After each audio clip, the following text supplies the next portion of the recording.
The massive blue screen flickered in the dark meeting room of the Galactic Council Station. Ambassador Zethkari stared at the data with his 4 golden eyes, each one focusing on different parts of the report. The numbers were clear and final. Earth had been silent for 300 years. No signals detected, he read aloud to the empty room. No electromagnetic activity, no radio waves, no digital transmissions, nothing. His clawed fingers tapped against the metal table. The sound echoed in the chamber like raindrops on a roof. Earth was dead. The Council had been right to ignore it for so long. Another failed world, another species that could not survive contact. With the greater galaxy, Zethkari pulled up the old files. 3 centuries ago, Earth had been noisy, very noisy. The humans had filled their local space with radio signals, television broadcasts, and primitive digital chatter.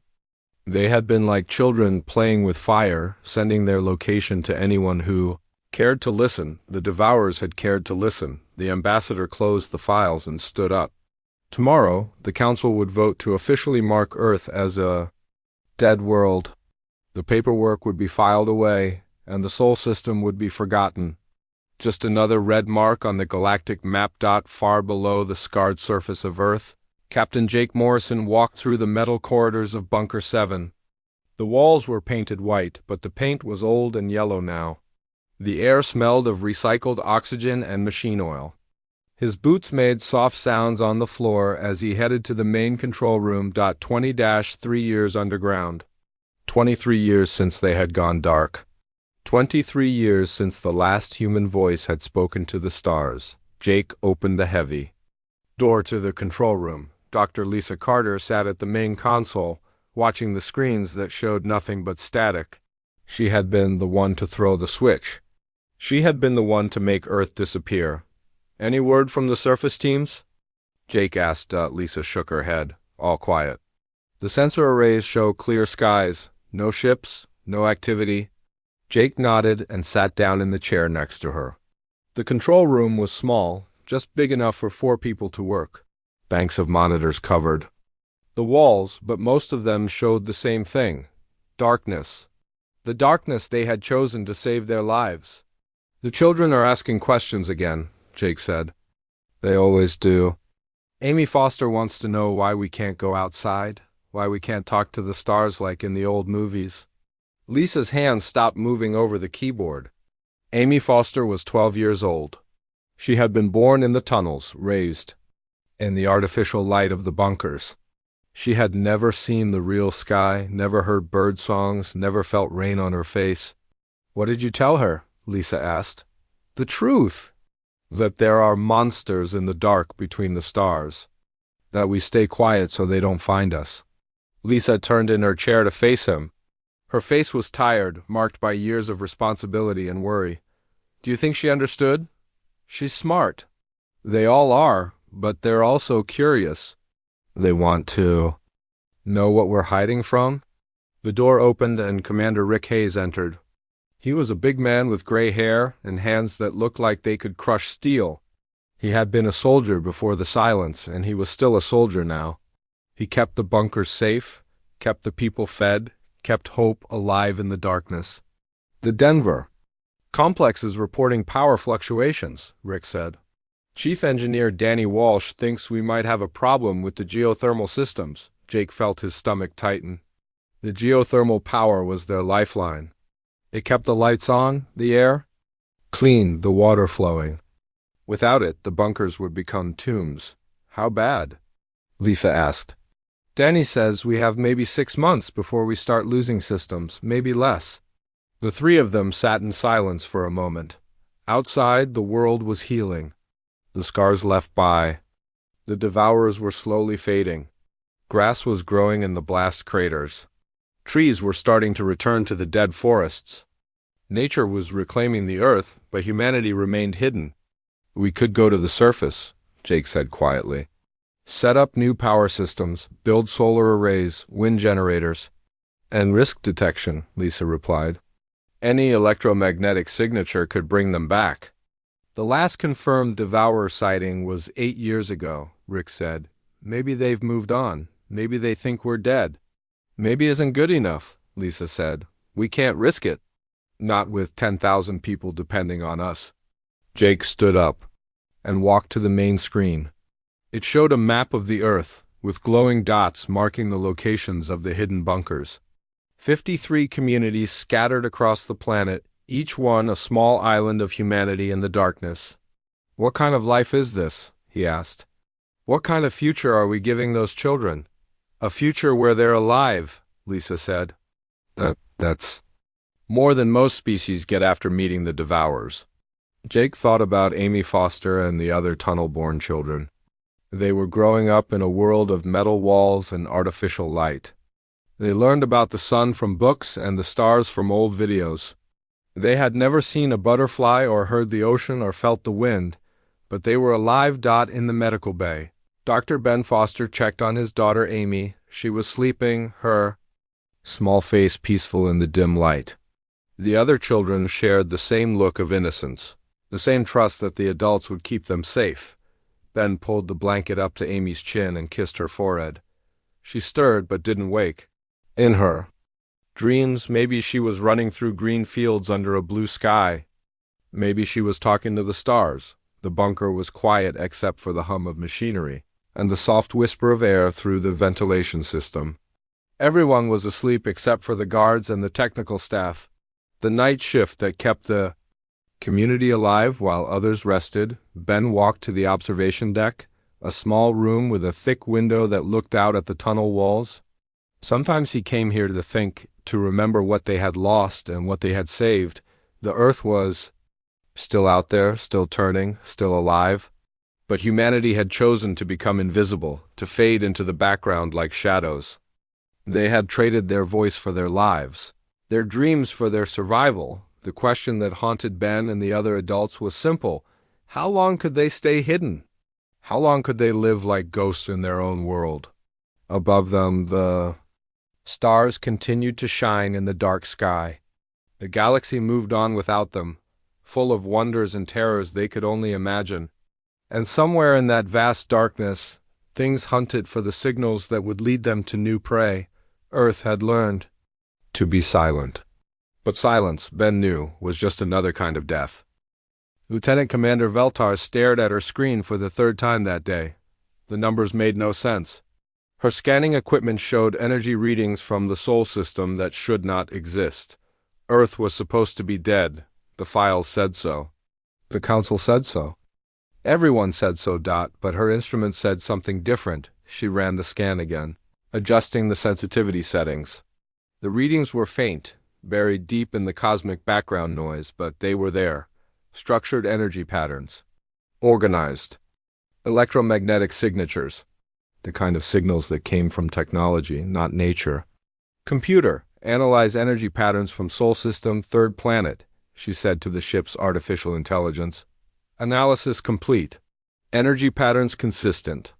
With underground power generation. Geothermal sources, artificial containment fields. Technology level, intermediate. Veltar leaned back in her chair. Her heart was beating fast, which was strange for an Altarian. They were known for being calm and logical. But if these readings were correct, then Earth was not dead. Earth was hiding. She opened a communication channel to her superior. Admiral Korath, I need to speak with you. The Admiral's face appeared on the screen. He looked tired and annoyed. What is it, Veltar? I'm busy preparing for the council meeting. Sir, I've detected anomalous energy readings from the Sol System, from Earth. Admiral Korath's expression changed from annoyance to disbelief. That's impossible. Earth has been silent for 3 centuries. Our deep space monitors would have detected any activity. Sir, these readings are very faint. They're coming from underground sources, deep underground. Instrument error, the Admiral said, waving his hand. Check your equipment. Earth is dead. Commander, focus on real threats. The communication ended, leaving Veltar alone with her data. She looked at the readings again. The patterns were complex, showing multiple power sources scattered across the planet's surface. Not random, not natural. Planned. She made a decision that would change everything.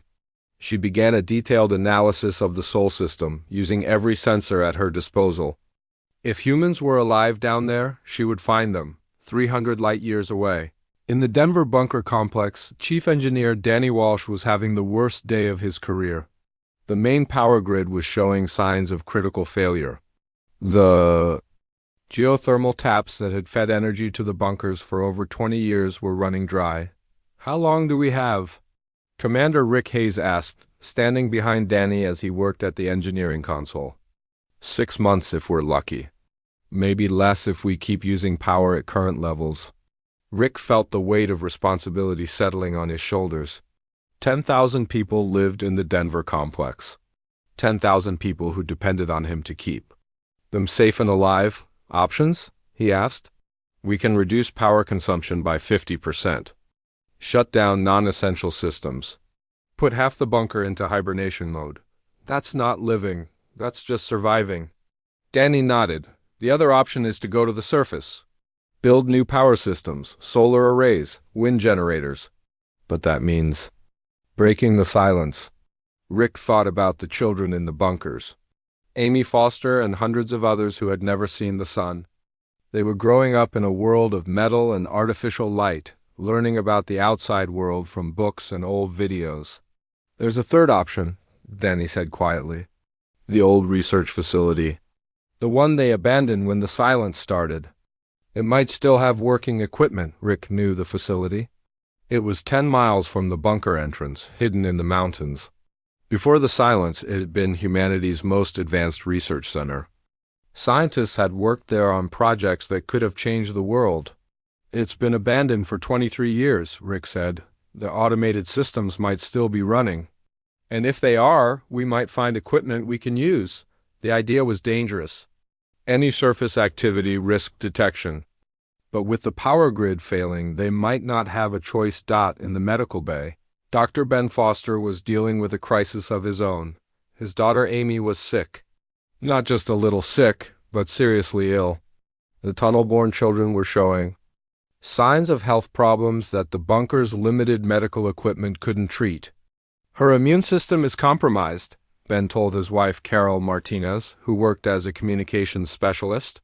"She needs specialized treatment, equipment we don't have down here." Carol held Amy's hand as the 12-year-old slept. "What kind of equipment?" "Genetic therapy machines. Advanced diagnostic scanners. Things that were left behind when we went underground." "In the research facility?" Ben nodded. "If it's still operational. If the automated systems kept the equipment preserved." Carol looked at her sick daughter. Amy was one of the brightest children in the bunker, always asking questions, always wanting to learn. She had never seen the sky, but she dreamed about it. She had never heard birds sing, but she sang songs about them. "We have to try," Carol said. A decision was made in the main conference room, where the bunker's leadership met in emergency session. Commander Hayes, Dr. Carter, Chief Engineer Walsh, and Dr. Foster sat around a metal table under harsh fluorescent lights. "The risks are enormous," Dr. Carter said. "Any electromagnetic activity could be detected. The devourers could return." "The risks of doing nothing are also enormous," Hayes replied. "We're dying slowly down here. Our power is failing. Our children are getting sick. We can't hide forever." "A small team," Dr. Foster suggested. "Minimal equipment. In and out in 72 hours. "Who?" Hayes asked. "I'll go," Ben said. "Amy needs that medical equipment. Carol can handle the technical side. We'll need 2 security specialists." Dr. Carter shook her head. "If you're detected, if the devourers come back, we lose everything. If we do nothing, we lose everything." "Anyway," Hayes said, some more slowly. The vote was close. 3 in favor, 2 against. The surface mission was approved. 2 days later, Ben Foster, Carol Martinez, and security specialists Mike Chun and Tony Rodriguez prepared for the first surface expedition in 23 years. They carried minimal equipment, basic tools, and a communication device with a hardwired connection to the bunker. The surface entrance was a hidden hatch in the side of a mountain. It had been sealed and camouflaged to look like natural rock. When they opened it, Sunlight streamed down into the tunnel for the first time in over 2 decades. Carol was the first to step outside. The air was clean and cold, filled with the scent of pine trees and mountain snow. The sky was blue and endless, scattered with white clouds that moved like ships across an ocean. "It's beautiful," she whispered. Ben emerged next, squinting in the bright light. He had forgotten how big the world was, how open and free. For a moment, he felt like he could breathe again, but they had work to do. The research facility was 10 miles away, hidden in a valley between two peaks. They had 72 hours to get there, find what they needed, and get back to safety. What they found at the facility would change everything. The building was intact, its walls covered with solar panels that still gleamed in the sunlight. The automated systems had kept the power running, the equipment preserved.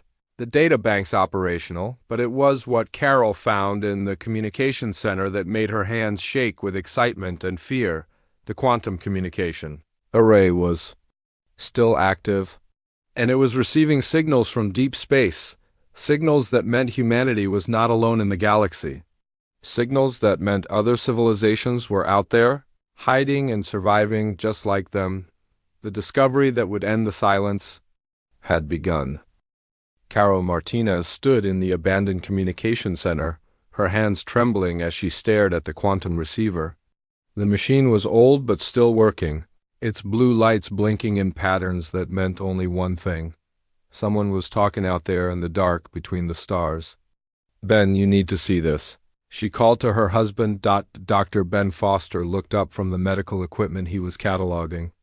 The research facility had been a treasure trove of supplies, more than enough to treat Amy and the other sick children.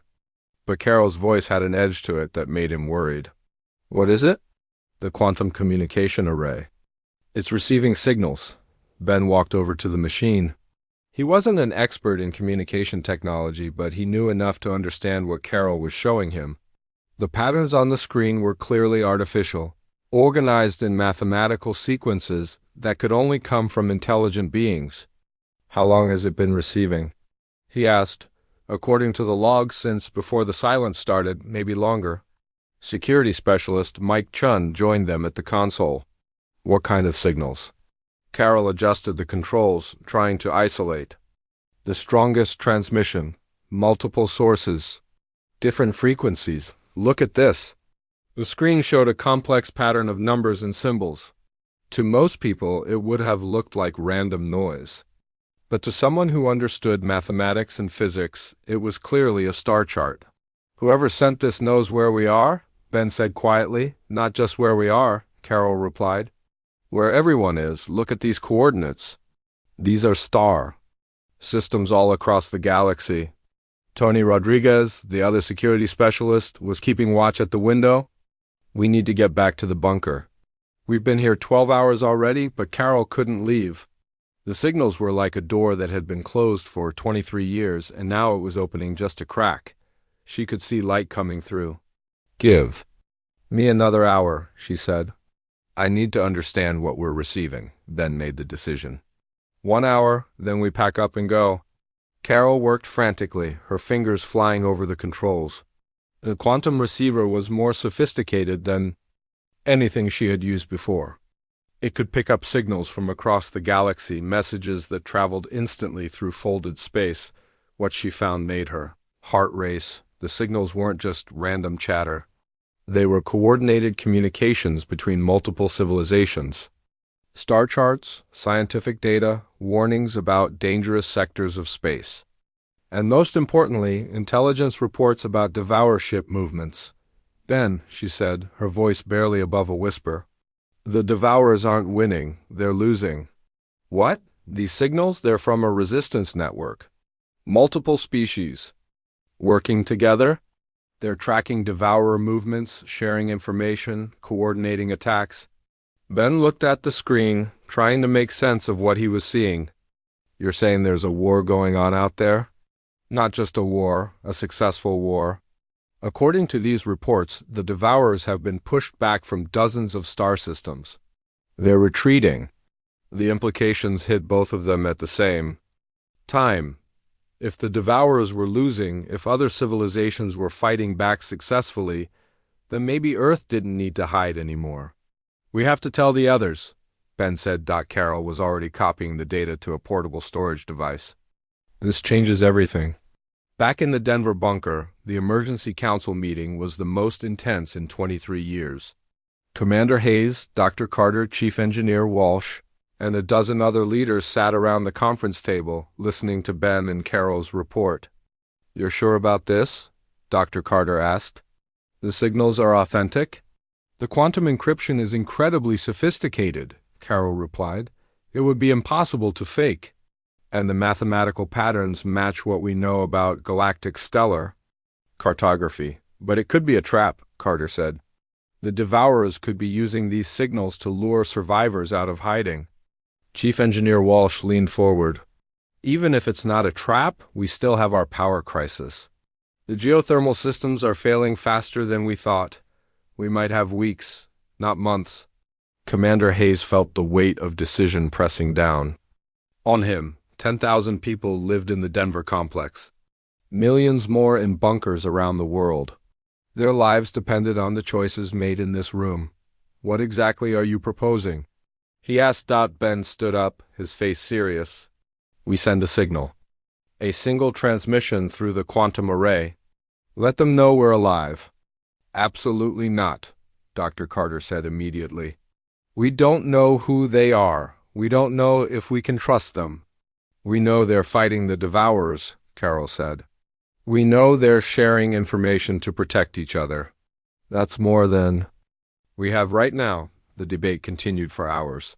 Some argued for maintaining the silence, for keeping Earth hidden until they were absolutely sure it was safe. Others argued that isolation was no longer sustainable, that they needed help to survive. It was Amy Foster who provided the crucial perspective. The 12-year-old had been brought to the meeting because her illness was part of the crisis they faced. She sat quietly, listening to the adults argue, until Commander Hayes asked her what she thought.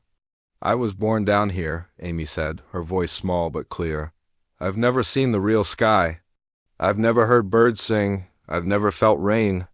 The room fell silent. "But I've dreamed about them," she continued.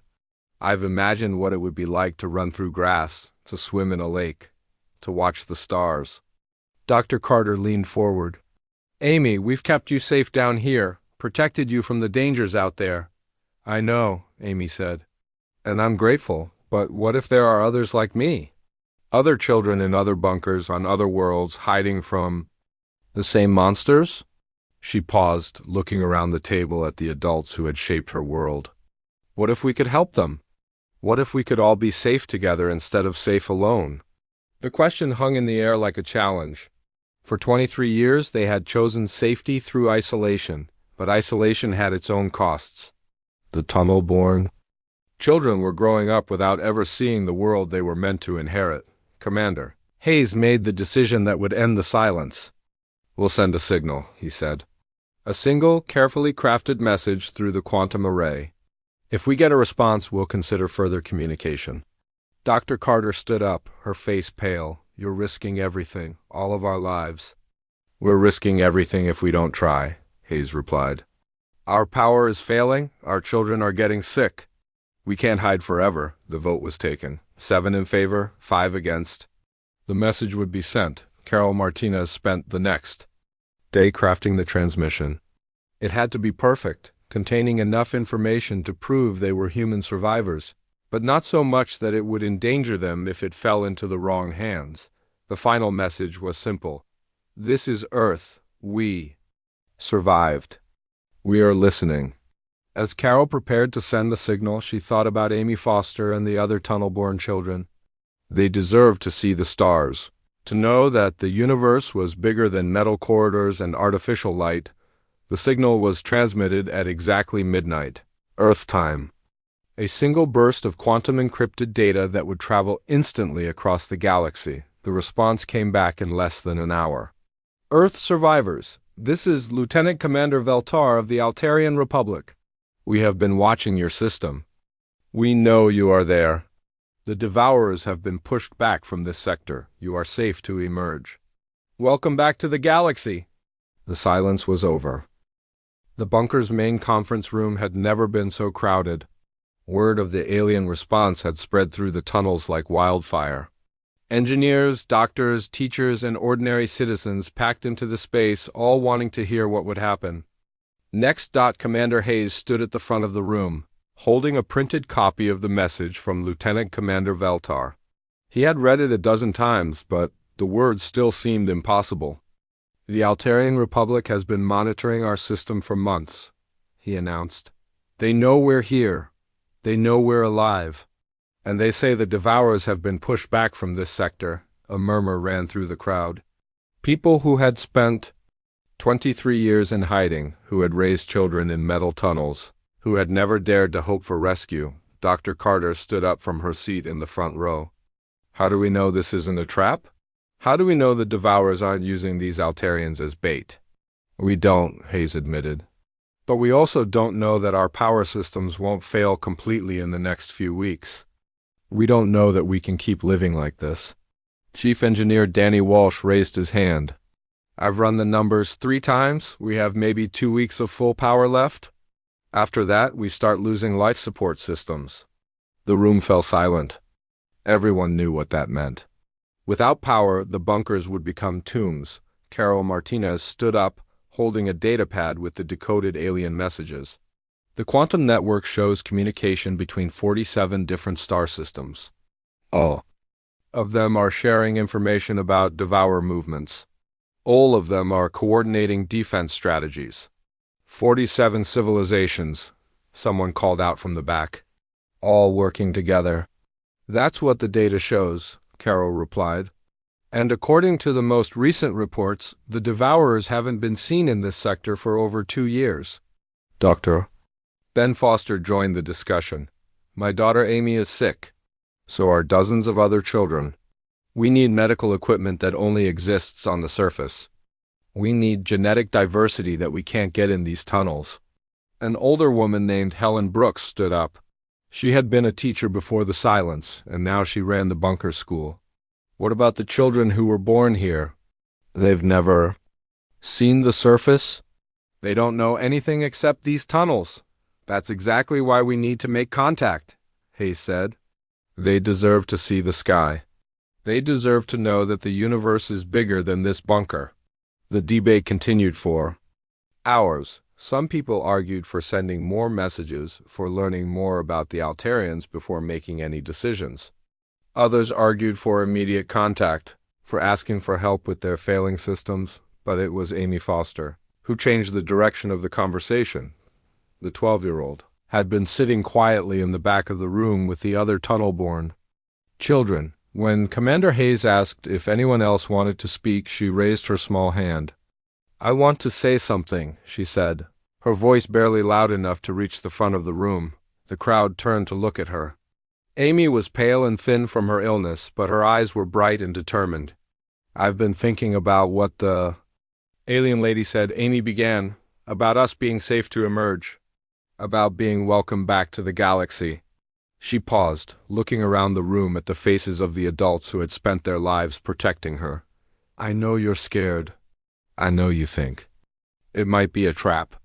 But I'm scared too. I'm scared of living my whole life in these tunnels. I'm scared of never seeing a real tree or a real bird or a real star." Dr. Carter leaned forward. "Amy, we've kept you safe here. We've protected you from the monsters out there." "I know," Amy said, "and I love you for it. But what if the monsters are gone? What if we're hiding from ghosts?" The room was completely silent now. Everyone was listening to the child who had never seen the world they were trying to protect. "The alien lady said we're safe to emerge," Amy continued. "Maybe it's time to be brave. Maybe it's time to trust." Commander Hayes felt something shift in the room. The fear was still there, but it was mixed with something else now, hope. "What exactly are you proposing?" he asked Amy. "Send another message," she said. "Ask them to prove they're friendly. Ask them to help us." Carol Martinez nodded. "We could ask for a video transmission, see what they look like, hear what they have to say, and if they really are friendly," Hayes asked. "Then we ask for help," Amy said simply. We ask them to help US fix our power systems. We ask them to help our sick children. We ask them to help us come back to the surface. The vote was taken that night. The result was closer than anyone expected. 52% in favor of deeper contact, 48% against. But it was enough. Carol spent the next day preparing a more detailed message. This time, they would ask for proof of the Altarians' intentions. They would ask for help with their immediate problems, and they would ask for assurance that contact would not endanger the other bunkers around the world. The message was sent at dawn. The response came back within hours. This time, it wasn't just text. It was a video transmission that filled the bunker's main screen with the image of Lieutenant Commander Veltar. She was beautiful in an alien way, with golden skin and 4 large eyes that seemed to look directly at each person in the room. Her voice was soft and musical, translated by the quantum communication system. "People of Earth," she said, "I am Veltar of the Altarian Republic. We have been watching your system for many months, hoping for signs of life. We know what the Devourers did to your world. We know why you went into hiding." She paused, her 4 eyes blinking slowly. "The Devourers are not invincible. They are not unstoppable. In the past 50 years, our alliance has liberated over 200 worlds. We have pushed them back to the edge of the galaxy." The image shifted to show star charts and battle reports.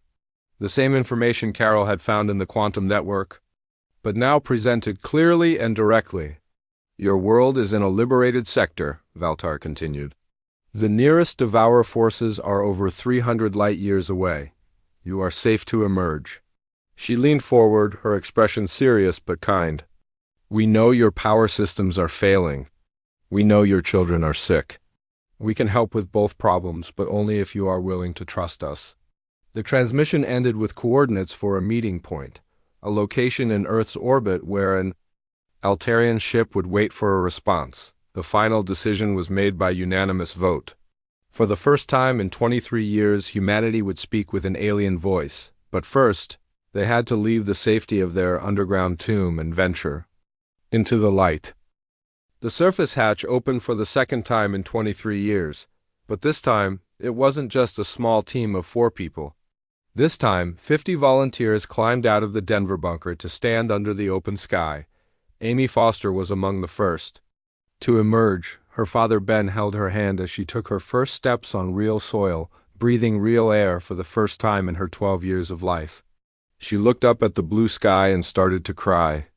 "It's so big," she whispered. Commander Hayes stood next to them, watching his people experience the world they had been protecting.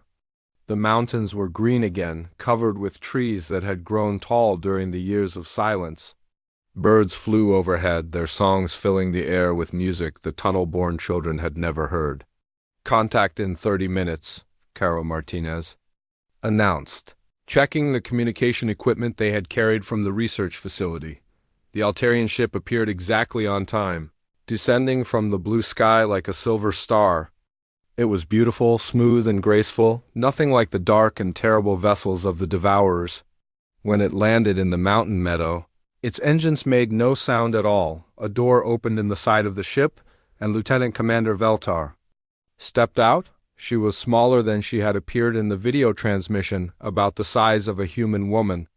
Her golden skin seemed to glow in the sunlight, and her 4 eyes moved independently as she looked around at the assembled humans.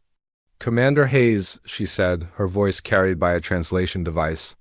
"Dr. Carter, Dr. Foster, Miss Martinez. I am honored to meet you in person."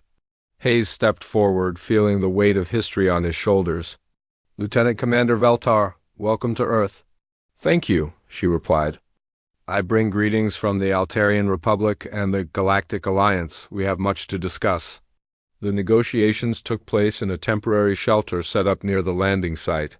Veltar had brought datapads and holographic displays that showed the current state of the galaxy. The picture they painted was very different from what humans had feared. "The Devourer threat has been contained," Veltar explained, showing a map of the local galactic sector. "They have been pushed back to the outer rim, where our forces maintain a defensive perimeter." Dr. Carter studied the displays carefully. How many civilizations are part of this alliance? 67 species across 412 star systems, Veltar replied. All working together to maintain peace and security. And Earth would be welcome to join? Hayes asked. More than welcome. Humanity's survival story has become legendary among our people. A species that went silent to save itself, that endured decades of isolation rather than risk extinction. Your courage is respected throughout the galaxy. Carol Martinez leaned forward. What about our immediate problems, our power systems, our sick children? Veltar smiled, an expression that looked strange on her alien features but somehow conveyed genuine warmth. We brought medical supplies and engineering equipment. Our doctors can treat the genetic conditions affecting your tunnel-born children. Our engineers can help you build new power systems. What do you want in return? Dr. Carter asked suspiciously. Nothing, Veltar replied. This is how the Alliance works. We help each other, we share knowledge and resources. We ensure that no species faces extinction alone. Amy Foster, who had been sitting quietly beside her father, spoke up. Are there other children like me, other kids who grew up hiding? Veltar turned her 4 eyes toward the young girl.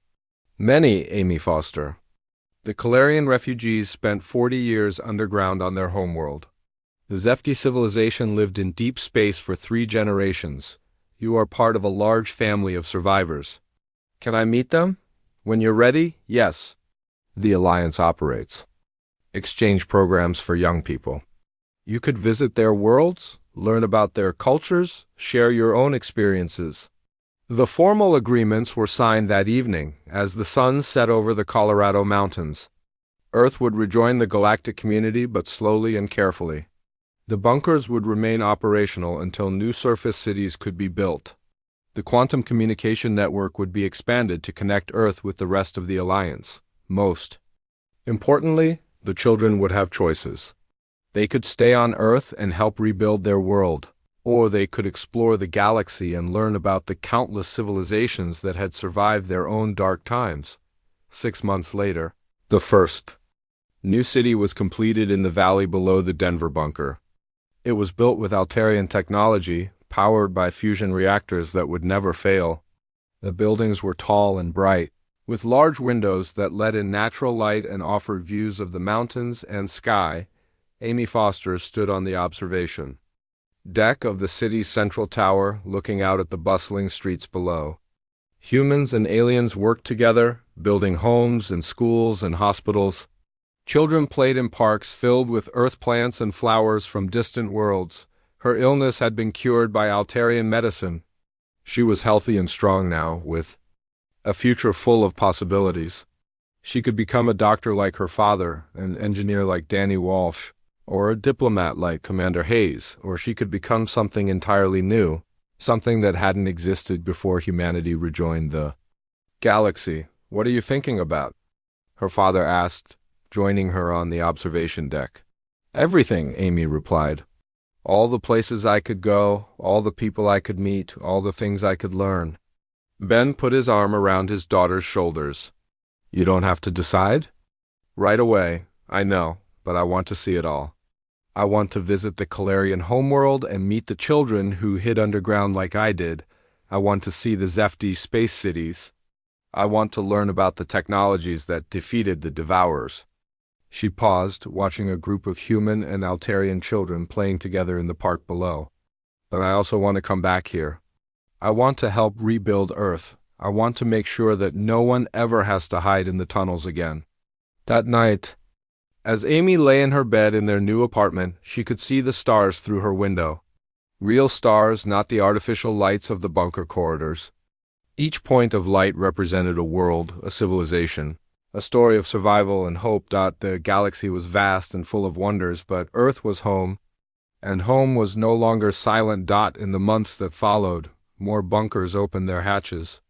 More communities emerged into the light.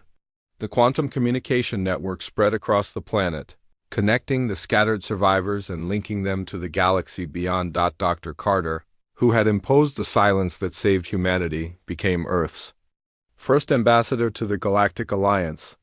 Commander Hayes was appointed as Director of Planetary Defense, working with Alliance forces to ensure that Earth would never again face extinction alone. Carol Martinez established the Earth Communication Authority, managing the planet's integration into the galactic community.